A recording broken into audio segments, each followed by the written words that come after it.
All right, hey, how you doing, Coach Jacobson? This is Coach Jay. I'm Hi, the Coach head Jay. coach. How you doing, man? I'm the head coach of the BMO Hoopsters ninth grade Adidas Silver Gauntlet AAU basketball team. Okay. So I want to So, thank you for taking your time to get on the call with us. We have a couple of our coaches on the call, as well as a few parents and players. okay. So if you can, start the call by just kind of introducing yourself to everyone and giving us a little backstory on how you actually got into basketball as a whole.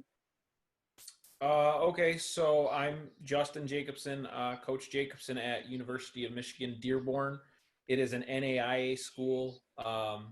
It's affiliated with University of Michigan, Ann Arbor. Um, a little bit about my background.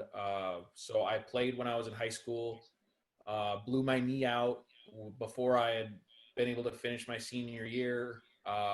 Upon that, I started being a student manager at junior college close to home.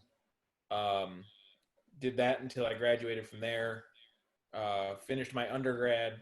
Started as an assistant coach at that junior college, and then went to NCAA Division III school in Illinois. I went and coached semi-professionally in China in Chengdu for a season, and the last 2 years I've been the assistant coach at the University of Michigan Dearborn.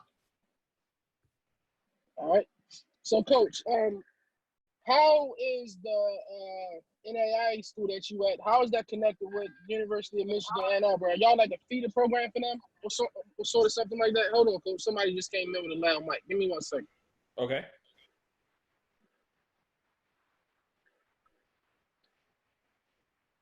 All right, we good, Coach. You can explain how the two universities are connected. Okay. So basketball wise, there isn't a lot of crossover. The schools are connected by the University of Michigan name, which means if you were to come to our school, you would be getting a University of Michigan degree. So you'd be walking away with like a Big Ten certificate of completion, like an undergrad or a bachelor's in whatever from the University of Michigan, not the University of Michigan Dearborn. But from a basketball standpoint, the only connection we have is through like the coaching staffs, where we don't necessarily feed into their program, but we are like their little sister school to where, we try to run similar things or we try to represent each other the same way. Um, you know, Similar brand, like we're all sponsored by the same Nike, and it's all connected on paper, but not actually on the court. Okay, good information to know, Coach. So, before we get into the gist of the interview, can you please kind of explain to the players on the call that may have some coaching aspiration and ambition after they're done playing basketball? How do you break into the coaching ranks? So there, people you talk to, or I'm sure you coaches, you've heard, right? Like there's no magic wand. Um, you just have to make the right connections and make the right relationships, and you have to be willing to do a lot of work for not a lot of money.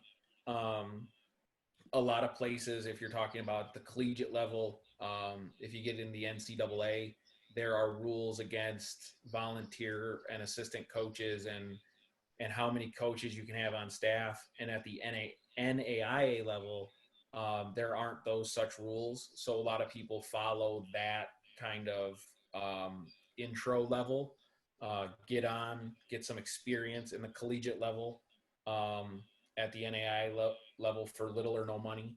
Um, I would tell a lot of students to pursue a grad assistantship at the school that they had graduated from. If they go to any 4 year, and they want to be a part of the basketball family, if they're not a player, be a manager first. Go to the head coach and say, I want to offer my services as a manager when you're a student, and then you can build from there and be like a grad assistant to where they pay for your master's degree, but you get some coaching experience. And then the next steps are creating those connections to where somebody might be able to give you a job in the future, because this game is a lot about more who you know, not what you know. There's a lot of great coaches that, just coach high school, grade school, AAU, and that's what they do, and they're great at their job, and they should be coaching at a higher level, but they don't know the right people. All right, good information. Thanks for that, Coach. Can you explain NAIA to the coaches and players that's on the call that may not have any information on what NAIA is or what it represents? So NAIA over the years has taken like a backseat to the NCAA in terms of popularity, because the NCAA is the highest grossing college sports agency in the world. And they get all the TV time, et cetera, et cetera. I tell all the players, you can't think D1 or bust. You can't think NCAA or bust, because the NAIA has a lot of quality programs and has a lot of quality coaches and schools where you're getting top-notch education, and that's what it's mostly, or that's what it should be about. So the NAIA is just a little less funded. You'll see if you go into the NAIA a little more, it's a lot of faith-based schools. That doesn't necessarily mean you have to follow that, but that's how they got their start, is a faith-based school. Like St. Thomas Aquinas, which is in our conference, right? There's plenty of kids and student athletes that go to that school that aren't necessarily Catholic, but that's kind of the circuit that the NAIA is on.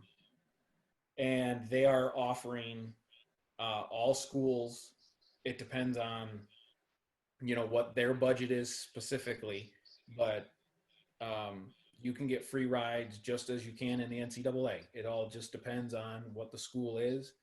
But the quality of player that goes NAIA is just as good as the quality of player that would go NCAA. And a lot of it has to do with how much money they would get at either school, which way they choose. We have kids on our team that I think could play NCAA Division One, but we offer them the opportunity to go to school and to pursue a dream of basketball at an affordable price. All right. Is there ever any carryover from NAIA to NCAA? Like, can you play NAIA and then transfer over to NCAA? Yes. So if you started your playing career in college at the NCAA level, you can transfer to the NAIA level, and there's no penalty. You don't have to sit out a year like you do at some of the big schools, and those transfer rules. And vice versa. You can start your career at the NAIA level and say, you know what, this wasn't the right fit for me. I can pursue another school, and I can play at another school, and it could be NCAA. There's really no distinct difference between the two. It's just what that college chooses to affiliate with their intercollegiate athletics. There's no right or wrong. There's no better or worse. It's just you have to find the school that's the right fit for you, not the affiliation. Okay, so let's talk recruiting and scholarships at the NAIA level. How does that work? Okay, so every school at the NAIA level is different in terms of what they can offer certain student athletes. I know that here at Michigan Dearborn, we can't offer a quote unquote full ride unless you are a Michigan resident. And if you are outside of the district or outside of the state, you can transfer your scores in to get in-state tuition. So it's all just up to each individual school and what their basketball budget or athletic budget is. So I can't speak to other schools and what they try to offer student athletes. I know here at Michigan Dearborn, we can offer some fulls. We break up some of our money, so you might get a half, and then your roommate might get a half. So we try to sprinkle it so everybody can get a little bit of something. And when it comes to recruiting, the big thing that's different between NCAA schools and NAIA schools is there aren't really those regulations or rules that the NCAA has. So if you're an interested student, there's a certain time where coaches can talk to you and certain times they can't at the NCAA level. There aren't those at the NAIA level. There's certain viewing periods at the NCAA level. Like you can only view a student athlete or view their games in a certain period of time. Those rules don't apply at the NAIA level. If you're a prospective student athlete, we can bring you in for a workout at the NAIA level. You can't do that at the NCAA level. So the regulations of recruiting is a lot different and a lot more freedom in the NAIA. All right, good stuff to know, Coach. So in terms of NAIA, are you familiar or do you know like the NAIA programs that's located or close to the state of Maryland? I'm sorry, say that again, Coach. I said, would you happen to know any NAIA program that's close or remotely located in the state of Maryland? Right off the top of my head, I do not, but I can definitely get that information and send it to you, Coach, and you can forward it to your players. All right, thanks. I definitely would appreciate that, Coach. And also, while we're on the topic of recruiting, does the NCAA recruit from NAIA? Like, are they actually in person recruiting kids that play within your respective league? We have seen some jump. We actually had a kid a couple years ago leave a school that was in our conference and go to an NCAA Division I school. But those rules are NCAA rules. So can they recruit you actively during the season? They cannot, because you already signed your letter of intent to play with our school. At the end of the season, they can recruit you until you sign to come back for the year, right? It's all, those are their rules, and I can't really speak to what their rules are. Okay. Does your NAIA program actually attend and recruit at AAU events? Yes, I have been. I go mostly to Illinois and Chicago and Indiana. My head coach goes everywhere, and our other assistant stays locally in Michigan. So we do go to AAU, and there's no rules against watching AAU games or contacting anybody through AAU like there are in the NCAA. Okay, so in terms of players and coaches who may not understand the of playing at an NAIA school, can you kind of just give us like a typical practice that happens at your particular program? Like how would an in-season practice go from start to finish? So I would imagine every school does their practices differently, just like every program across the country does their practices differently. At Michigan Dearborn, we practice in the morning versus the afternoon or evening. So we do everything in the morning. We start every day with a film session at 9:00. So from 9 to anywhere between 9:30, 10, and 10:15, depending on what we're studying in the film session. Let's just say we go to 10 for sake of easy argument, right? So from 9 to 10, we're on the film session. When we finish film, the players have to go do pre-practice and stretching and that stuff for the first 20 minutes of on the court stuff. That's done by me and the other assistant coach while the head coach is preparing for the full practice. After the 20 minutes of pre-practice of, everybody's, so if we break down pre-practice, the guards are working on this drill today, this skill set. The posts are working on this skill set, and the last 5 minutes are free throws. After we do that, they get stretched out. We come to a huddle. We talk about what we're going to do for the day. We take a minute to reflect on the day, give thanks for, having the opportunity to play basketball at the collegiate level, coach basketball at the collegiate level. Just take a second and appreciate what we have, and then we get into the day. Our practices are designed defense first, offense second. So the first half of practice, all defensive drills, based on our principles and what we're trying to do for the next opponent. Then we take a little short water break, free throw break.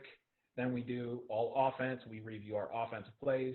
We break them down by position. We break them down by skill set. We break them down by how the defense is going to play because we just watched film on it. So we know what's going to be open and what's not. And then we do situations at the end of everything, which is, okay, there's 7 minutes left to go in the game. We're down by 5. The coaches are the refs. The players are coaching kind of themselves to get through this situation. And then once that situation is over, we come together, we talk about it. We talk about what worked, what didn't work, why they chose this thing, why they didn't choose this way. And we just try to build their IQ. And then we always end with a drill called win the game, which is make a free throw, you're +1, miss a free throw, you're down 2. At the end of it, you have to be ahead. And then we come together and we call it a day. All right, good stuff, Coach. So in terms of being able to qualify academically to attend an NAIA school, what are the requirements, like SAT-wise and a student's overall GPA coming out of high school? So to be an actual qualified player for the NAIA, those rules have changed this year, and I am unaware at the time of what they are.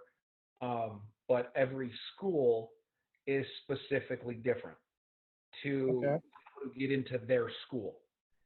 The NAIA base level, what I tell kids when I'm recruiting them is if you can get into the school, you can play at the NAIA level. Like there's no public clearinghouse like there is at the NCAA where you have to meet a certain SAT score or a certain GPA. If you're accepted into the University of Michigan Dearborn, you can play basketball at the University of Michigan Dearborn. If you're accepted to Indiana Tech, you can play basketball at Indiana Tech. So the distinct NAIA rules have changed this past 2 years actually, and I am unfamiliar with what the actual qualifications are, but if you can get into the school, you can play. All right, thanks, Coach. I definitely appreciate your honesty. So I have 2 more questions before I bring in my other fellow coaches as well as parents. The first one is, you mentioned that you coached overseas. Yep. What were some of the things that you learned there, and what were the takeaways that you got to come back and it was things that you could add to your coaching philosophy now?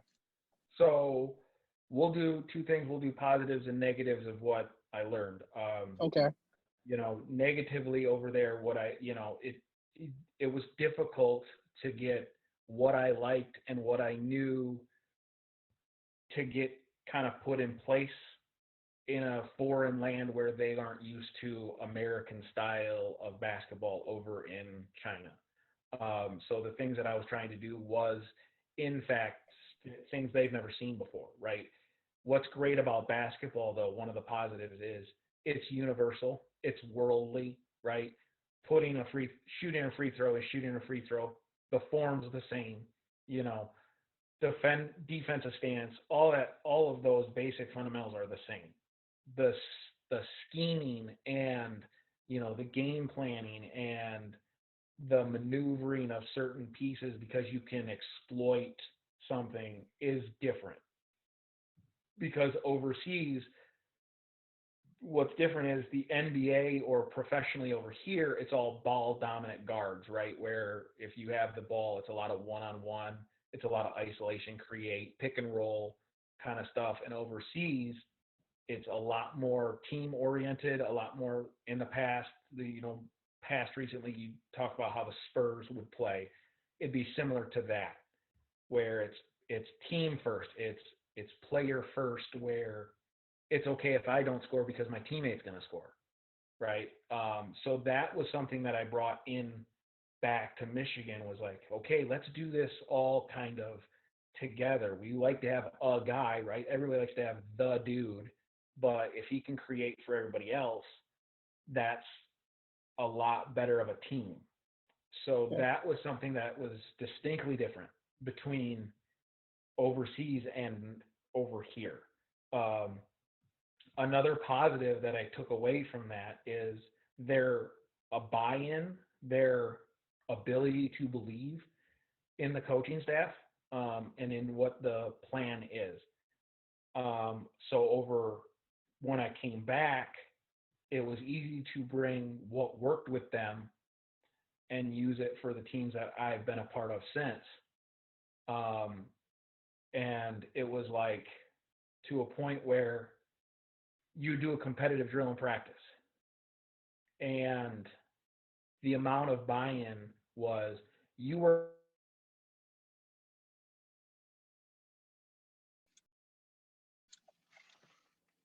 I can't hear you, coach. Did you mute yourself?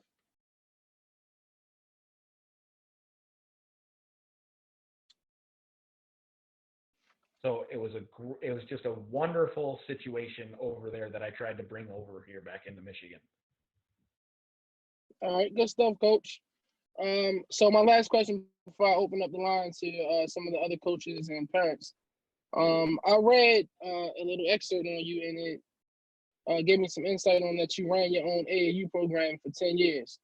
So, what do you think it takes to run a successful AAU program from the standpoint of funding the AAU program as well as doing all the other necessary things to allow your program to have a 10-year stay period?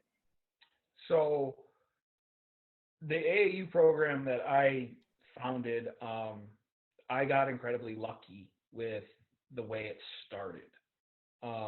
The original way that it had started was a group of players got together and formed this team.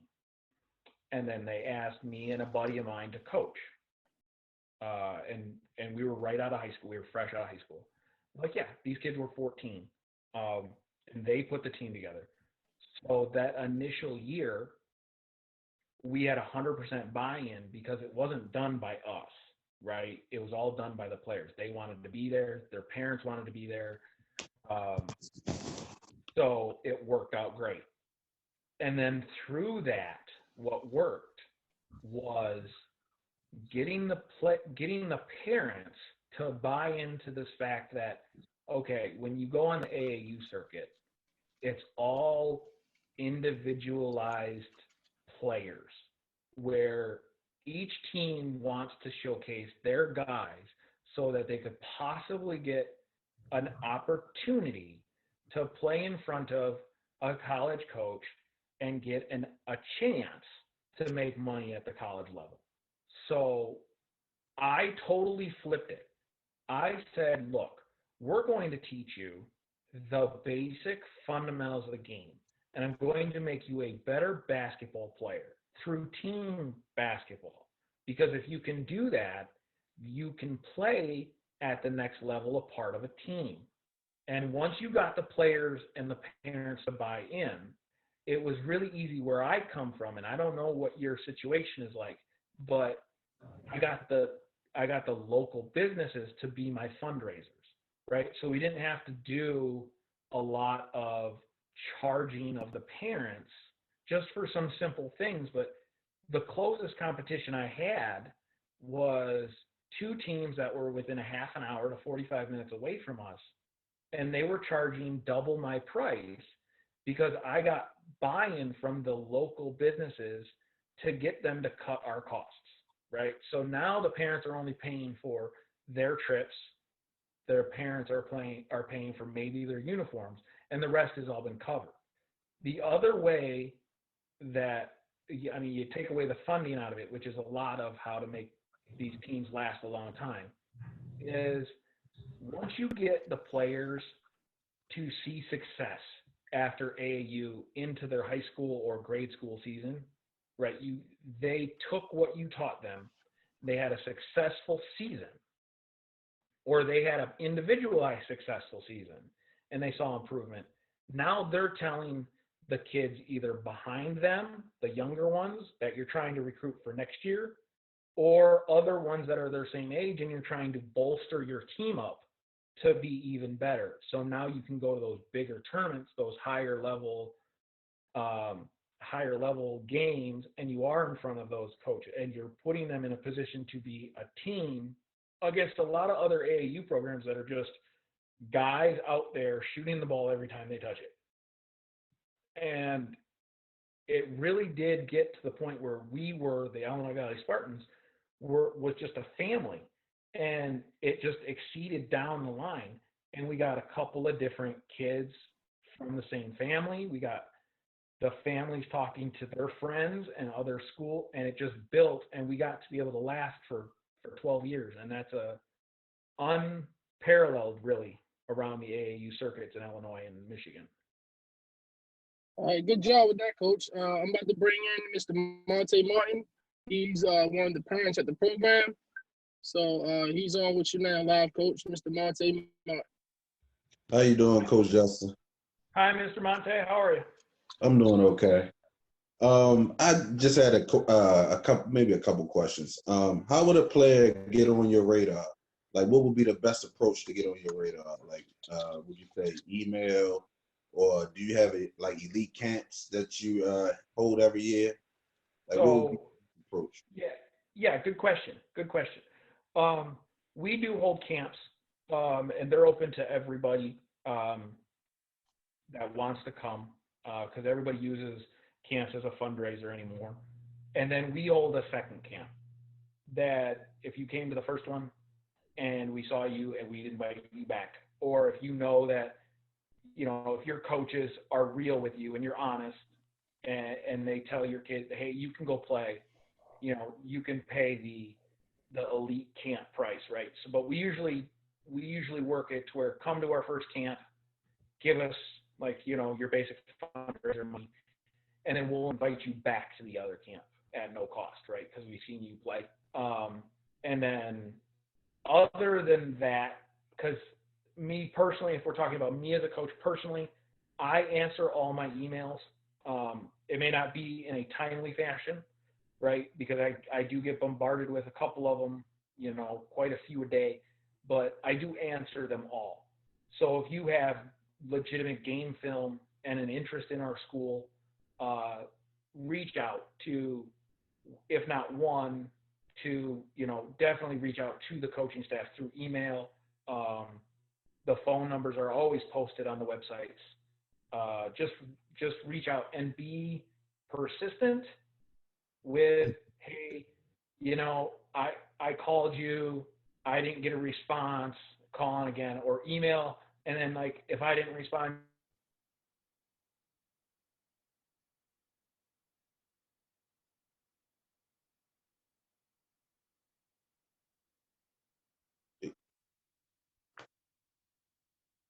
Sound kind of cut out, Coach. college, looking to get some money, I'm probably not going to give you, a second look. But if you say, hey, Coach Jacobson, I looked on your roster. It looks like you're graduating 4 shooting guards. I played shooting guard. I averaged blah, blah, blah. I have this game film.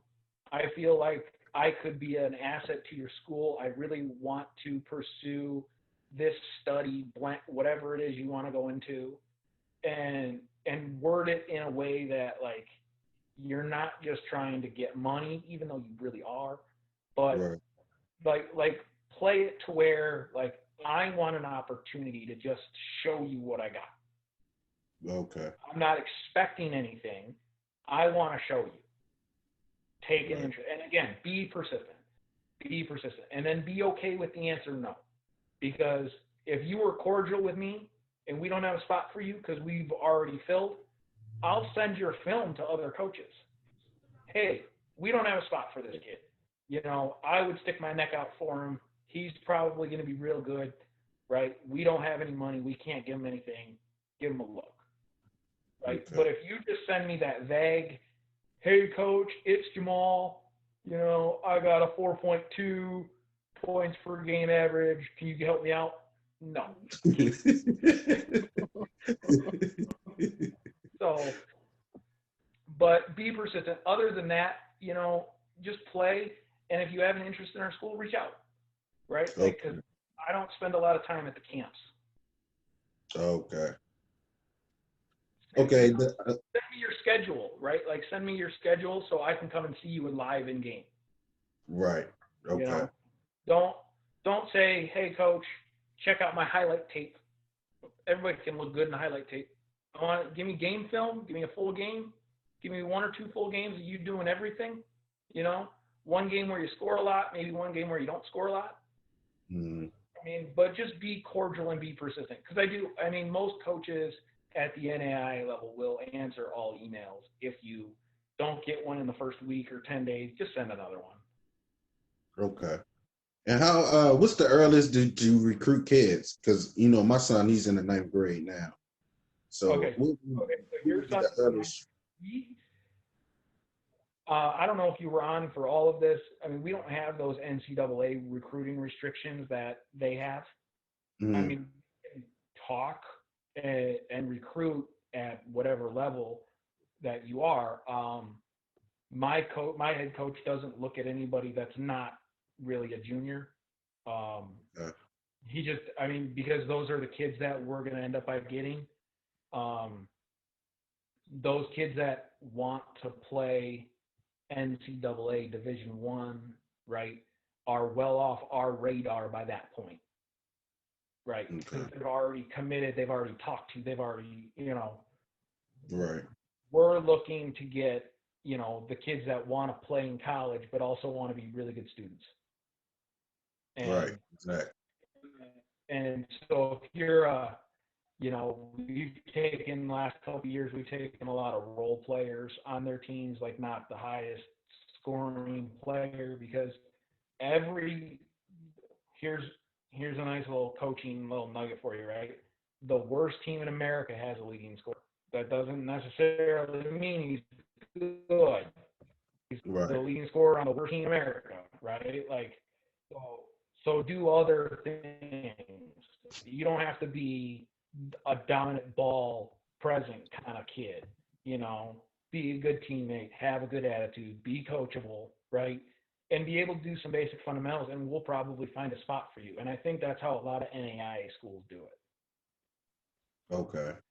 And how would the academic part work? Like, do you guys offer full academic scholarships as opposed? I know that you said that you break, athletic. Well, you say you really don't, but then you do, as far as breaking up the athletic part. But do you guys offer academic scholarships at your school? Yes, at Michigan Dearborn we do. We actually are one of the hardest schools to get into because you are getting the University of Michigan degree, right? So when you apply to the University of Michigan Dearborn to play basketball, right? Because if let's say your son wants to join our school and play basketball at our school, he's going to go through the curriculum of the University of Michigan. He's going to graduate from the University of Michigan. So you have to be a quality student. You can't get in with a 2.0 and 17 on the ACT. You just can't. Right. So if you do great, if you are a 4.0 student and you got a 26 on the ACT or whatever the equivalent is on the SAT, I'm not well versed on the SAT part of it. Find just academic money, and then we can double up athletic money, and we're cutting the costs. Right? I tell all kids, if you get it done in the classroom, we can make so much more.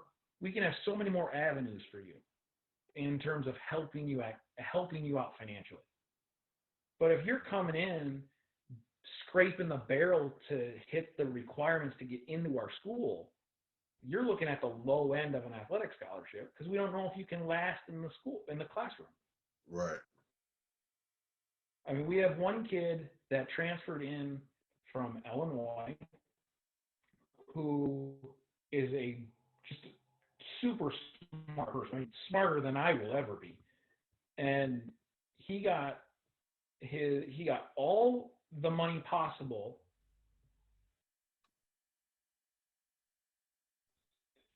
through academics, which took off 50% of the overall tuition.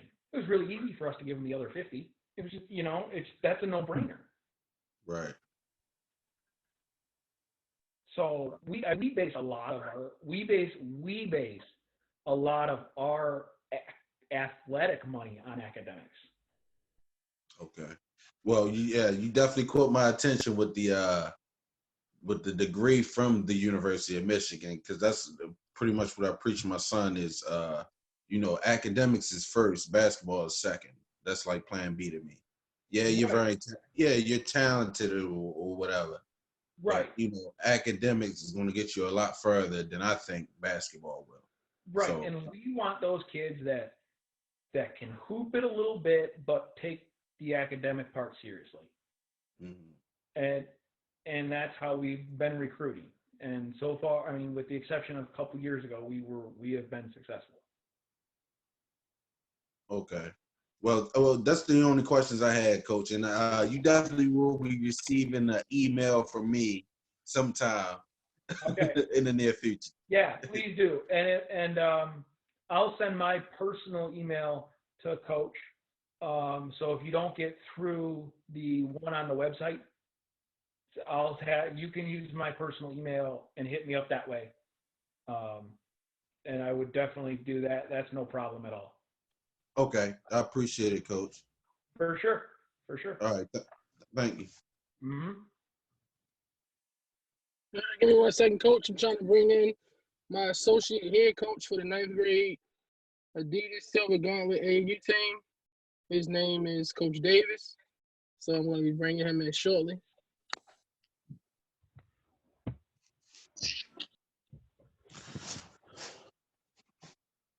All right, Coach Davis, you on the call with Coach Jacobson.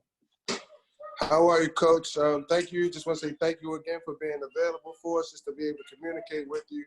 One of the questions I had for you, I got on the call a little bit late, but I just wanted you to talk a little bit just about work ethic and just how it's hard, like players have to come with that. Like it's kind of hard for coaches, you know, to skill train, but like work ethic is kind of something that comes from within. Could you speak on that a little bit?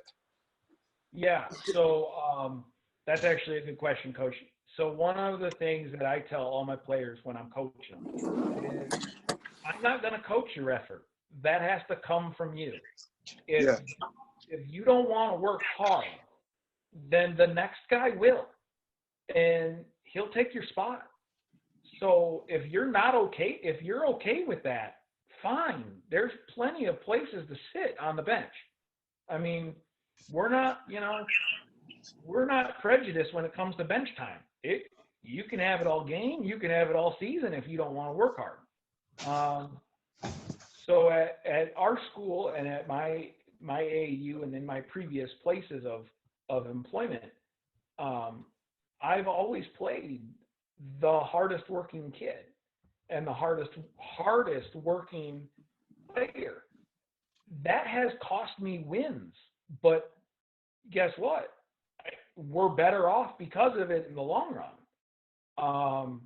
And it really does have to come from, you have to have that desire within you to want to get better every day, to want to take the film study that we do seriously and learn, to listen to whatever the coach is telling you, to listen to whatever the coach is telling another player so that he doesn't have to repeat himself 3, 4, 5 times because it's the exact same thing we listened to before.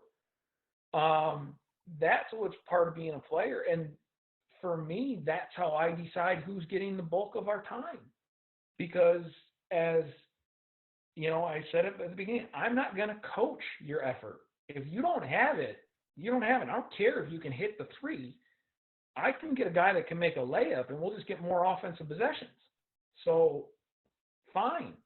Don't play hard. Don't play at all then. Hey, thank you so much for that, Coach. We're really building right now. We have a lot of talent coming into the gym these days, and I think that's really, really important for the players to understand. Thank you so much for your insight. Yeah, you're welcome, Coach. You got any other questions? No, I'm good, man. You've been awesome. Thank you. I appreciate you, Coach Davis. Not a problem, sir, Brody. Okay, I'm going to bring Mr. Marte back on. He has a question with his hand up. Then I'm going to get to our team mom, Ms. Ty Handwright. But I'm going to go back to Mr. Marte Martin real quick. Okay.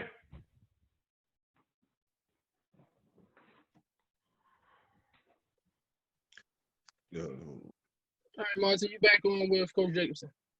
Hey, Coach, I just had one more question. Yeah, go ahead. pretty much, I know you was talking about you had your own AAU team. How as like a parent, how can I get other parents involved in more stuff?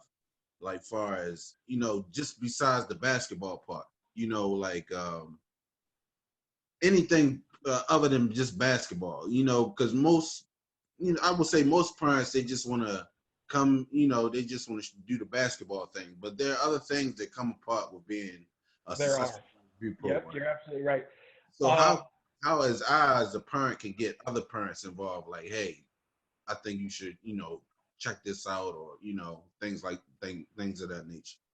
So it seems like what's weird is what we did after every game or every tournament was we did team dinners or team out to eat, whatever. And it was players and parents and coaches.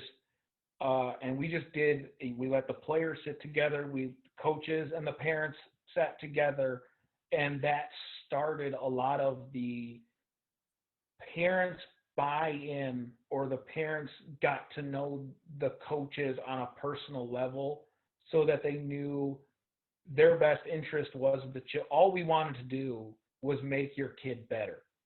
And when you break down that wall of, well, he's the coach, I'm the parent, I'm going to sit here in the stands and I'm going to drop my kid off for 3 hours and let it go.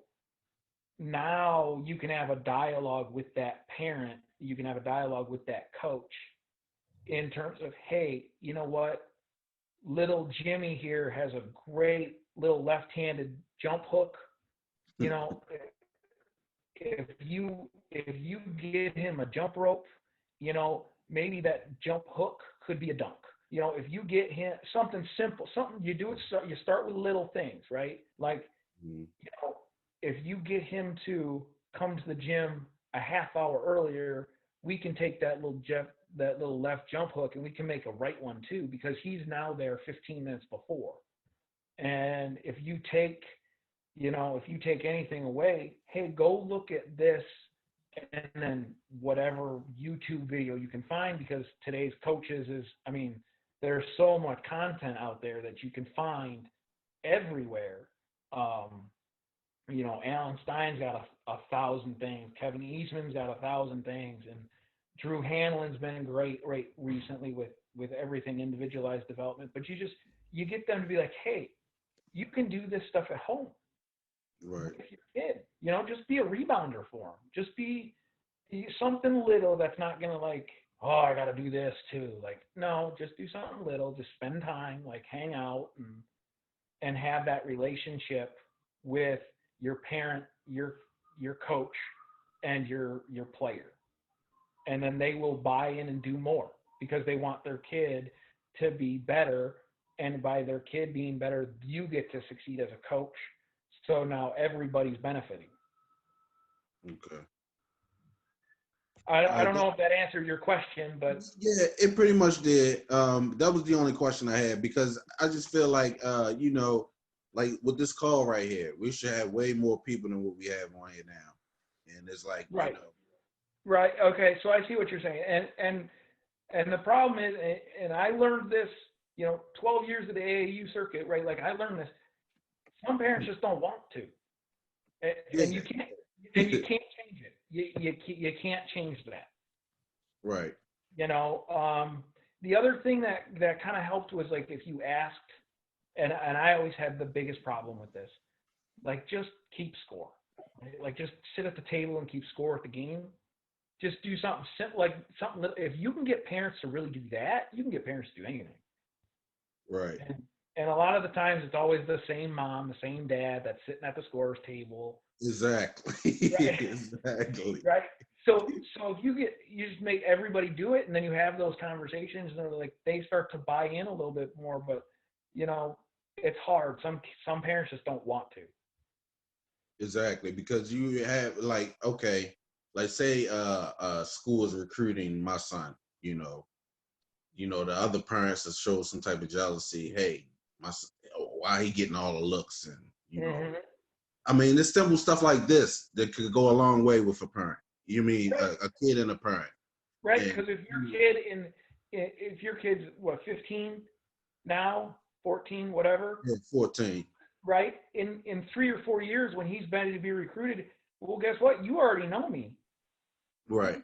right? Like you can reach out to me. You can say, hey, remember we had this Zoom meeting, we talked. I had this kid, check this kid out. That could lead to Right. something. Exactly. Those parents that aren't on, they can't do that. Yeah, that was pretty much that was the only question that I had. And Yeah. it was like it was just eating away at my souls.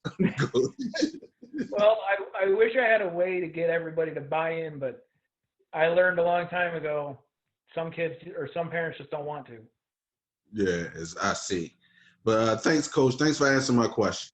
For sure. For sure. All right. All right, Coach, you about to bring in our team mom, Miss Ty Hamright.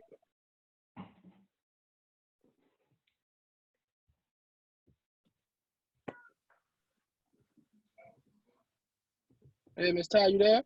Yep, I'm here. Can you hear me? Yep, what's going on, Miss Ty? You on the call with Coach Jacobson? Hi, Coach Dave Jacobson. How are you today? I'm well. How are you? Doing well, thanks. So I'm kind of joining at the last minute here. I apologize for coming in late. Nope, that's fine. So I didn't have any questions prepared or anything, and I apologize again for missing the beginning half. But one question that does stick out is how important do you think the relationship need to be or is between the AAU coaches and the high school coaches in terms of developing kids? Like, is it a big deal or does it not really matter? So I'll answer that question with kind of a story. When I was doing my AAU stuff back home, one head coach at the time was not the biggest fan of what I was doing. So he went as far as saying, you're not going to you're not going to be a part of an AAU program if you're going to play high school basketball for me. So that rubbed a lot of parents the wrong way, rightfully so. And I think the relationship between the AAU coach and the high school coach should be professional, but not necessarily friendly. I made it a point to go to all of the high schools of the kids that I had. And I was represented by 6 different high schools in my local area. And I asked each individual head coach at the time, I said, okay, you had this player now for a season. What does this player need the most? And what would he benefit from? Now, some coaches just say, you know what, just take care of the fundamentals. It doesn't matter. Good luck and out the door. And that's fine. That's professional, not necessarily friendly, but you had a cordial relationship with them and they knew that all you were trying to do was better the individual player. I have also had coaches answer that question with, hey, Jimmy really needs to work on his right hand. If you could start him on that, it would let us go a long way during the season because now he has those things that the coach may not have time to do. So just by opening up the lines of communication has helped. So you can have, like I said, it should be professional, not necessarily friendly, because if you get into the friendly part of it, you're starting to play favorites with kids. And it has to be about every player that you have on the AAU circuit, on your AAU team getting better. And if you start to favor a certain school or a certain coach, you're going to coach those kids harder, and that's not fair to the other ones. Okay. Do you ever find it difficult, or did you find it difficult when you were coaching AAU if they played AAU one position and then they played high school a different position? So that goes back to opening the lines of communication. I tried to make them successful if they wanted to play college basketball, I tried to put them in the position of where I think they would play at the next level and develop those skills. So if they weren't necessarily all that good at those skills, that was my job as the coach to get them there. If they didn't have aspirations to play at the next level, I played them wherever their head coach wanted them to play, because that's where he's going to be the most successful. And that it just kind of happened to be, every year you got a couple kids doing 2 different positions, but ultimately then they're better overall anyway. So, but if there were no college aspirations, it was always, I'm going to play them wherever their head coach plays them, because their head coach has had them for X amount of years or X amount of seasons. And, they probably know what they're doing, or at least I'm hoping they do. Okay. Thank you for answering my question. I don't have any more questions. Thanks again. Okay. No problem. All right, thanks, Mr. Tom. So we got one more person I'm gonna bring on. No, I'm not gonna bring him on because I don't see him on the call anymore. So can you hear me, Coach? I gotcha. So yeah, that was good stuff. So we can kind of wrap this up. We really appreciate your time. Do you have any parting words? I don't know if you're gonna, stream this or show other people this. I don't know how all this Zoom thing works, to be honest with you. But no, it's private. It's private. It won't be shared with anyone. Just keep doing what you're doing. Keep doing it for the kids. And like I said, if you're trying to pursue college basketball for these student athletes, understand that at the NAIA level, academics have to come first. And if you're really set on going to a school, email, call, write, whatever. It's never too much. Be persistent and get the attention, and be okay with the answer no. But as long as you're professional, as long as you're, cordial, and the student is, made sure that, he didn't burn any bridges, those coaches will help you.